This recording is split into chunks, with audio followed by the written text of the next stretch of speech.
All right, lovebirds, Goldie Hawn is sharing words of wisdom for lasting love, just as another Hollywood power couple breaks up. After 11 years together, Liev Schreiber and Naomi are calling it quits. But in this case, just because the relationship ends doesn't mean the drama has to begin. We're looking at you, Brangelina. In a joint statement, Watts and Schreiber say, quote, "Over the past few months, we've come to the conclusion that the best way forward for us as a family is to separate as a couple. It is with great love, respect, and friendship in our hearts that we look forward to raising our children together." They have 2 sons together, but were never married. The pair just made what has turned out to be their last public appearance as a couple at the Toronto International Film Festival a few weeks ago for the premiere of their movie, The Bleeder. While they co-star in the film, both were rather reserved when I asked them about working together. Naomi, would you say that she's your grounding force as well? Absolutely. Yeah. And Liev actually said that you were the grounding force as well. People reports a source saying the couple has been, quote, on the rocks for a while now.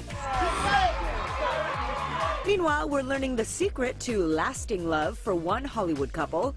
Goldie Hawn and Kurt Russell are going 33 years strong, and Hawn is revealing how they've made it work by not getting married. The actress says if she and Russell had walked down the aisle, they would be, quote, long divorced by now. She says they both value the independence that not being married allows them, and it turns out it's hard to miss just how well Hawn and Russell function as a couple and how their family functions as a whole. Just listen to what Russell's Deepwater Horizon director told me about hanging out on set with them. Kurt and Goldie Hawn, that's the kind of family you look at and you're like, family can work.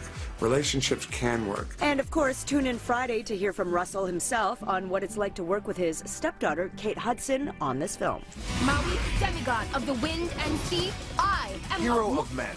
What? It's actually Maui, shapeshifter, demigod of the wind and sea, hero of men. Get ready for Moana, the story of a teen who sails out on a daring adventure to save her people. It's the first Disney film set in the Pacific and a visual masterpiece. I got the chance to go behind the scenes with the talents who make that movie magic. Here's a sneak peek.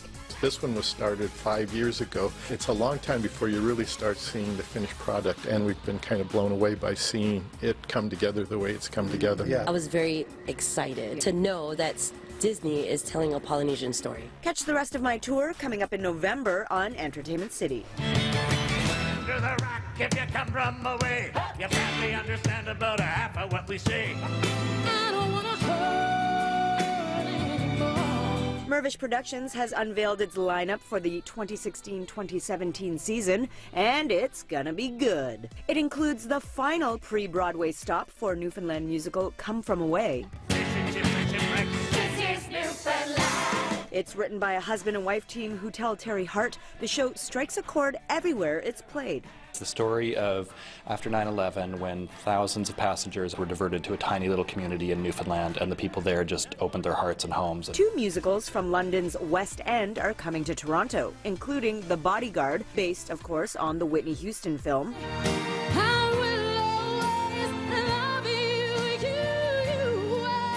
Rare is that an entire company would travel with a show, not to a different city, not to a different country, but to a different continent?